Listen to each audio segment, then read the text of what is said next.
La laïcité est revenue malheureusement dans des circonstances dramatiques au cœur du débat. Elle est une façon pour la République d'organiser ses rapports avec les cultes, avec les religions.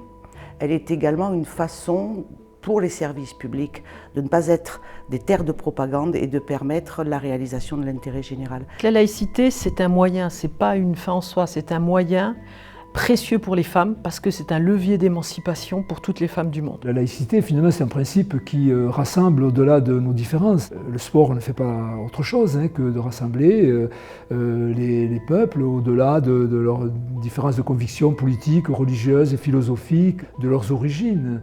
Le sport évacue tout ce qui concerne les religions et la politique. Et donc il y a une certaine neutralité, cette neutralité qui qualifie la laïcité, on la retrouve aussi dans le sport. Les enjeux de la laïcité sont, on va dire, un petit peu renouvelés dans la mesure où est interrogée depuis quelques années la place de l'expression religieuse dans la sphère publique.